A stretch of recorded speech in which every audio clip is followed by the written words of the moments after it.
ஒரு ரயில் படத்துலேயே ஒரு நாள் ஷூட்டிங் முடிச்சுட்டு சாயங்காலம் எல்லாம் பேக்கப் 6 நேரத்தில் வண்டிக்காக ஏதோ வெயிட் பண்ணிட்டு இருக்கும்போது அவர் ரிலீஸுக்கு போனப்போ பார்த்தா எங்கே பார்த்தாலும் நான் கழுவியை பிடிச்சி நிற்கிற மாதிரி போஸ்ட் போட்டாங்க.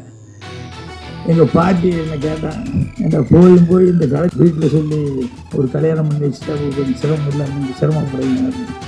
நான் கேஷுவலாக இல்லைங்க, அம்மா அப்பா ஒத்து இல்லை, எல்லாம் போய் சேர்ந்துட்டாங்க.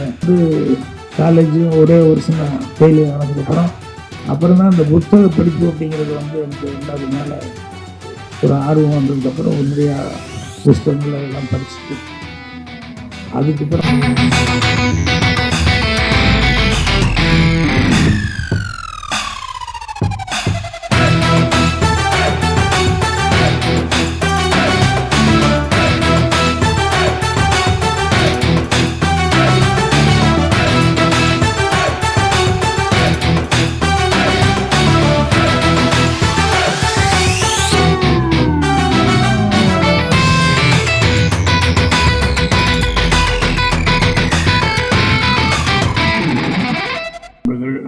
எல்லாத்துக்கும் என்னுடைய பணிவான வணக்கம் தெரிவிச்சுக்கிறேன். இனிய புத்தாண்டு நல்வாழ்த்துக்களையும் தெரிவிச்சுக்கிறேன். என்னை பொறுத்த வரைக்கும் ஒரு 15-20 வருஷம்தான் ஆன மாதிரி ஒரு ஃபீலிங் மனசுக்குள்ளே. ஆனால் 50 வருஷம் ஆகிப்போச்சு அப்படிங்கிறத நினச்சி பார்க்கவே முடியல. ஸோ இந்த வளர்ச்சிக்கு காரணமாக இருந்தது எல்லாம் ஆரம்ப காலத்துலேருந்து எனக்கு இதுக்கு ஊக்கம் கொடுத்துட்டு இருந்த ஊர்லேருந்து நண்பர்கள் ஊக்கம் கொடுத்தாங்க.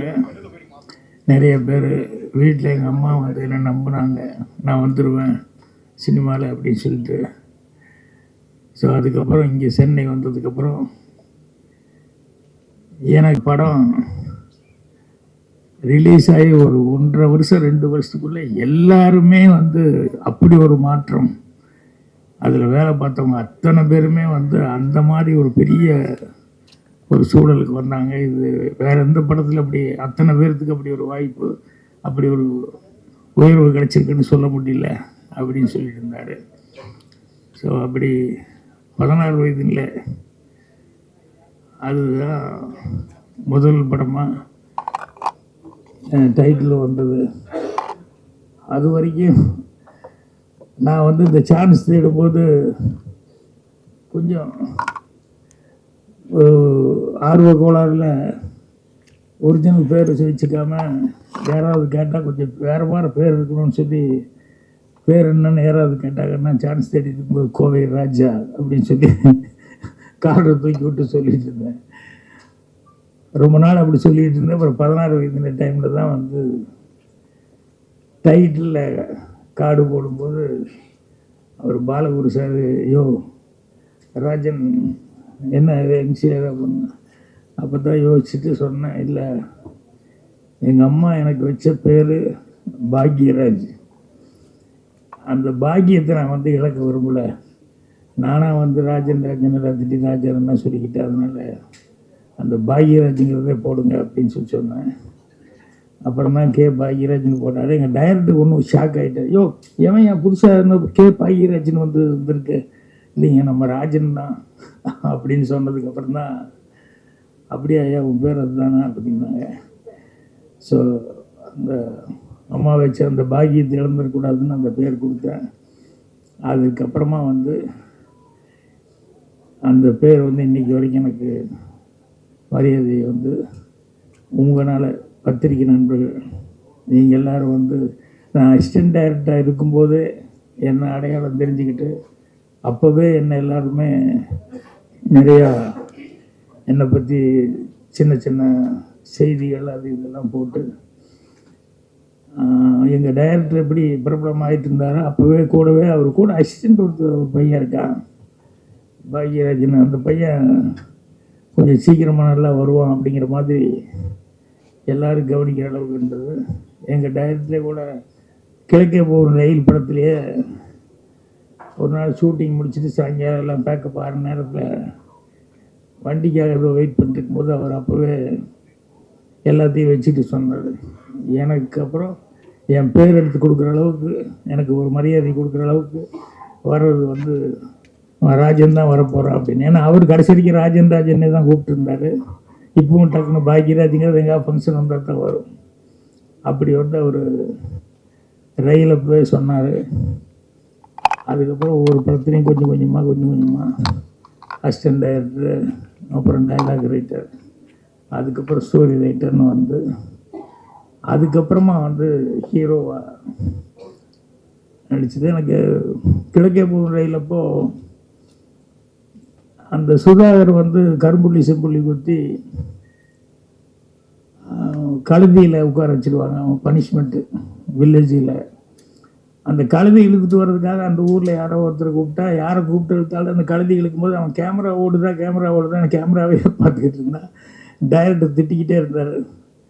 வேறு வழி இல்லாமல் அப்புறம் நான் வந்து அது வேஸ்ட் இது கட்டிட்டு ஒரு டவல் ஒன்று போட்டுக்கிட்டு நான் வந்து அந்த கழுதியை பிடிச்சி இழுத்துட்டு வர மாதிரி நான் இழுத்தேன். அப்போ தான் வந்து சரி அசிஸ்டன்ட் டைரக்டருங்கிறனால லட்சுமி வந்தனவங்கெல்லாம் ஸ்டில் எடுத்து இது பண்ணாங்க. கோயம்புத்தூர் நான் போய் அந்த படம் ரிலீஸுக்கு போனப்போ பார்த்தா எங்கே பார்த்தாலும் நான் கழுதியை பிடிச்சி நிற்கிற மாதிரி போஸ்ட் போட்டாங்க. எங்கள் பாட்டி என்னை கேட்டாங்க, ஏன்டா போய் இந்த கழுதியை பிடிச்சி எடுத்துகிட்டு வர்றது இதுக்காடா சென்னைக்கு மெட்ராஸுக்கு போனேன் அப்படின்னு சொல்லிட்டு, இல்லை அது நடிக்கிறதா அப்படி போகிறா ஊருக்கு போகிற மானம் கெடுது, எல்லோரும் பார்த்து போது உங்கள் பேரன் கழுதி இழுத்துட்டு வரேன் அதுக்கு தான் போனான்னு அப்படின்ட்டு. அப்போ எங்கள் அம்மா வந்து ஒரு வார்த்தை சொன்னாங்க, ஏன்னா அந்த சுதாகர் பையன் செஞ்ச கேரக்டர் ஏன் அந்த மாதிரி நீ செய்யக்கூடாது அப்படின்னு மாதிரி அம்மா கேட்டாங்க.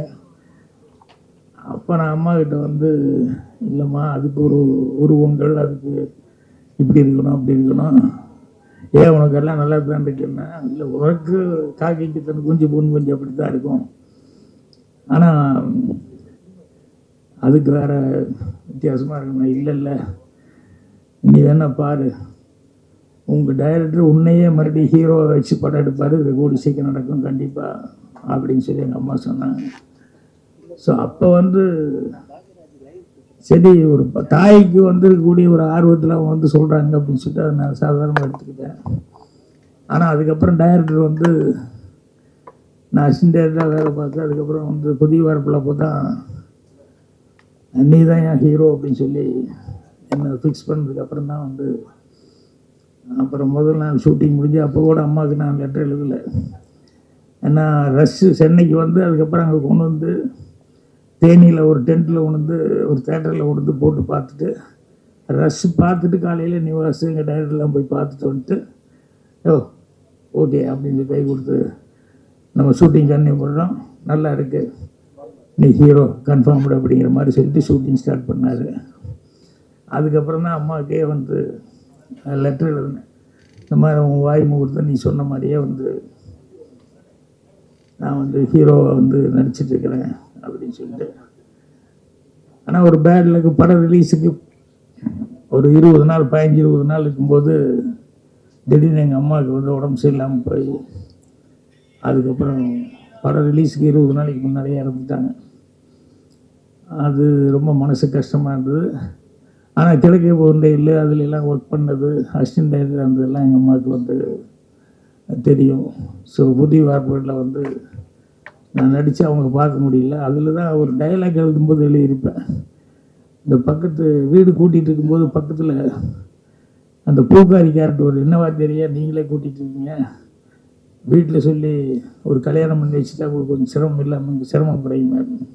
நான் கேஷுவலாக இல்லைங்க அம்மா அப்பா ஒருத்தர் இல்லை எல்லாம் போய் சேர்ந்துட்டாங்க அப்படின்ட்டு, அதனால் நான் தான் பண்ணிக்கணும் அப்படிங்கிற மாதிரி சொல்லி சொன்னேன். நான் அதுக்கப்புறம் படம் பார்க்கும்போது எனக்கு ஷாக் ஆனேன். ஏன்னா அம்மா இருக்கும்போதே அப்படி ஒரு டைலாக் எழுதிட்டேன், யாரும் இல்லை போய் சேர்ந்துட்டாங்க அப்படின்ட்டு. அப்போ சினிமாவில் சொல்லுவாங்க இல்லையா, ஆரம்பாடுற மாதிரி எதுவும் வார்த்தைகள் வரக்கூடாது அது இதுன்னு சொல்லிட்டு. ஸோ இப்படியெல்லாம் சொன்னதுங்கிறது அது படம் பார்க்கும்போது எனக்கே ஃபீலிங்காக இருந்தது. ஸோ புதிய வார்ப்புகளிலிருந்து அதுக்கப்புறம் அப்போவே பத்திரிகைகள் வந்து எல்லாருமே ஊடகங்களில் வந்து எனக்கு நல்ல ஒரு உத்வேகம் தர்ற மாதிரி என்னுடைய சூரியலாசத்தினங்களுக்கு முன்னாலேயே சிவப்பு ரோஜாக்கள் டைலாக்ஸ் எல்லாம் எழுதுனதுனால நிறம் மாறாத பூக்கள் கதை எழுதினேன். ஸோ எல்லாம் பத்திரிகை நண்பர்கள் எல்லாருமே வந்து எனக்கு ஊக்கம் கொடுத்தாங்க. அதுக்கப்புறமா ஒரு 3 படம் பண்ணதுக்கப்புறம் நான் சூரலாசிரியர்கள் வந்து பண்ணேன். ஸோ அது ஃபஸ்ட்டு படம் டைரக்ஷன் பண்ணதுலேருந்து அதுக்கப்புறம் படிப்படியாக உங்களுடைய ஆதரவில், ஏன்னா அது ஹீரோவாக நடித்தா ஃபஸ்ட்டு படம் ஹீரோவாக நடித்தேன். அதுக்கப்புறம் பார்த்தா அடுத்த படமே வந்து வில்லனாக நடித்தேன். கன்னி பருவத்தில் வந்து நான் வேலை பார்த்த கம்பெனி அப்படிங்கிறதுனால அங்கே வேறு ஆள் கிடைக்கலன்னு நான் யாருக்காவது டெஸ்ட் எடுத்துகிட்டு இருக்கும்போது அதை பார்த்துக்கிட்டே இருந்துட்டு இல்லை அவரே நடிக்க வச்சா நல்லா இருக்கும்னு சொல்லிட்டு வில்லன் ரோல் செய்ய சொன்னாங்க. கன்னி பருவத்தில் வில்லன் ரோல் செஞ்சேன். அப்போ கூட நடிக்கிறதுக்கு இஷ்டம் இல்லாமல் டைரக்ஷன் மட்டும் பண்ணால் போதுன்னு நினச்சேன். ஆனால் சூரலாசிரியர்கள் ஸ்டார்ட் பண்ணப்போ அந்த கேரக்டருக்கு போட்டிருந்தாலும் எங்கேயோ டப்புன்னு ஒரு வாரம் இருக்கும்போது போயிட்டான். அவனுக்கு தான் நன்றி சொல்லணும். ஏன்னா போனதுனால தான் நான் வந்து மறுபடியும் மேக்கப் போட்டு டைரக்ஷன் பண்ணேன். அதுலேருந்து அப்புறம் ப்ரொடியூசர் இல்லை நீயே பண்ணு அப்படின்னு சொல்லிட்டாங்க. ஸோ இன்றைக்கி வரைக்கும் உங்களுடைய ஆதரவில் எனக்கு எல்லாமே நல்லபடியாக நடந்துருக்கு.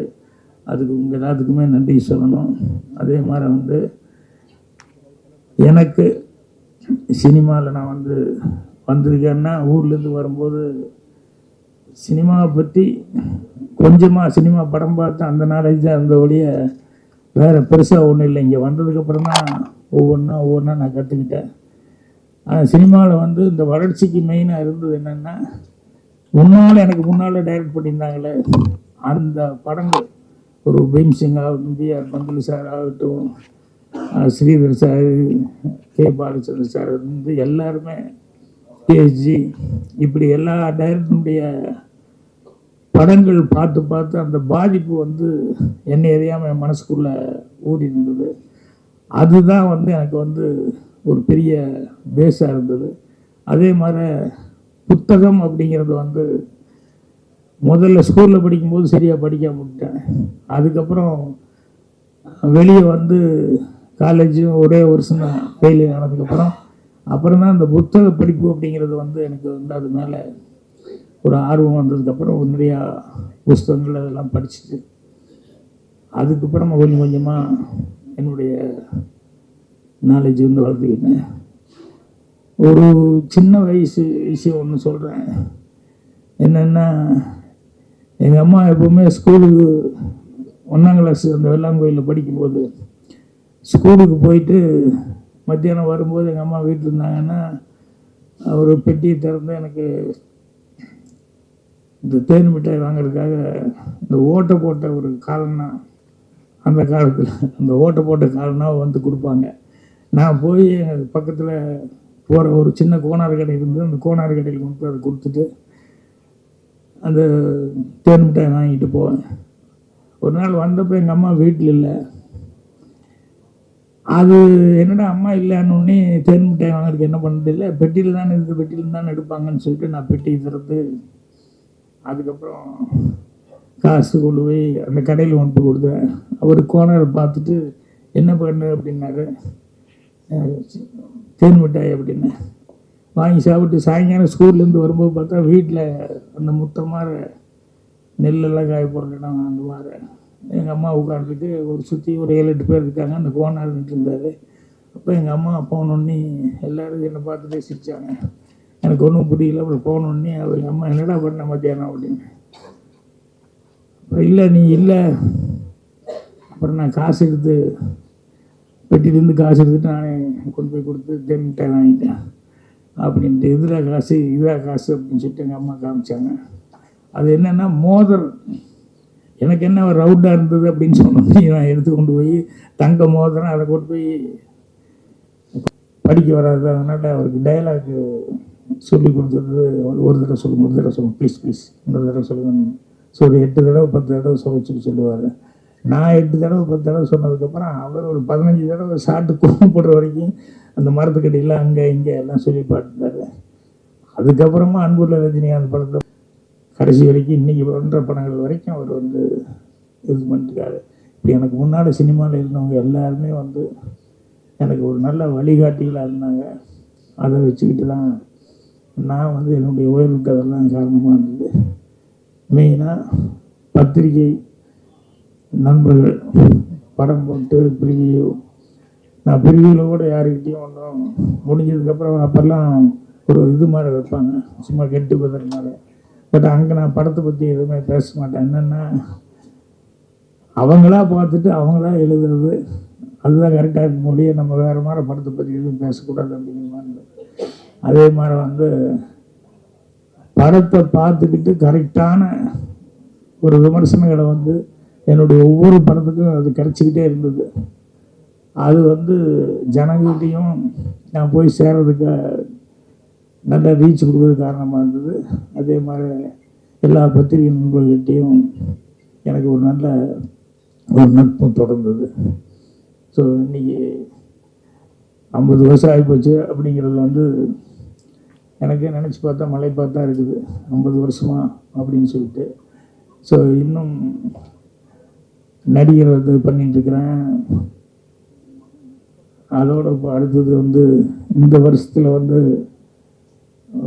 வெப்சீரிஸும் படமும் டைரக்ட் பண்ணுறதுக்கான ஒரு பேச்சுவார்த்தை நடந்துட்டுருக்கு. ஸோ கண்டிப்பாக இந்த வருஷத்துலேருந்து மீண்டும் ஒரு புது உத்வேகத்தோட படங்கள் செய்யலாம் அப்படிங்கிற ஒரு இதில் இருக்கிறேன். ஸோ எல்லாத்துக்கும் காரணமானவங்க எங்கள் டைரக்டர்லேருந்து முன்னால் டைரக்ட் பண்ணவங்க அவங்க. அப்புறம் வந்ததுக்கப்புறம் சினிமாவில் தான் நாங்கள் வர்றதுக்கு சான்ஸ் கிடச்சி படம்லாம் டைரக்ட் பண்ணுறது எல்லாம் காரணமாக இருந்தது அப்படிங்கிறது பத்திரிகை நண்பர்களான நீங்கள். ஸோ உங்களுடைய இது எங்கள் டைரக்டருக்கு இப்படி ஃபஸ்ட் படத்தில் 16 கொடுக்கும்போது எல்லாத்தினுடைய விமர்சனங்கள் எந்த அளவுக்கு இருந்தது அப்படின்னு சொல்லிட்டு. ஏன்னா அப்போல்லாம் இந்த விமர்சனம் ஜனங்க நிறைய விமர்சனம் பார்த்துக்கிட்டு தான் படம் பார்க்கணுங்கிற மாதிரி நிறையா இதில் என்ன விமர்சனம் வருது அப்படின்னு சொல்லிட்டு அப்படி இது பண்ணிட்டுருப்பாங்க. ஸோ அதனால உங்களுடைய பணி அப்படிங்கிறது ரொம்ப ஒரு சிறப்பான பணி. அதனால் உங்கள் எல்லாத்துக்குமே நீங்கள் என்னுடைய மனமார்ந்த நன்றியை தெரிவிச்சுக்கிறேன். இந்த வருஷத்துலேருந்து நீங்கள் நான் சொன்ன மாதிரி டைரக்ஷன் அப்படின்னு சொல்லிட்டு மீண்டும் ஸ்டார்ட் பண்ணலான்னு இருக்கேன். ஸோ இவ்வளோ நாள் உங்களுக்கு பண்ணதுக்கு என்னுடைய மனமார்ந்த நன்றியை நான் தெரிவிச்சுக்கிறேன். என்னோடய வாய்ஸ் தெரியல, ஸோ யாரும் தப்பாக எடுத்துக்காதீங்க. அதனால் என்னோடய ஓட்டர் தேங்க்ஸ் ரொம்ப ஷார்ட்டாக சுருக்கி நான் சொல்லிடுறேன். இங்கே வந்ததுக்கு எல்லாருக்கும் ரொம்ப ரொம்ப நன்றி. அப்பா வாழ்த்து வந்ததுக்கு ரொம்ப நன்றி. தேங்க்யூ.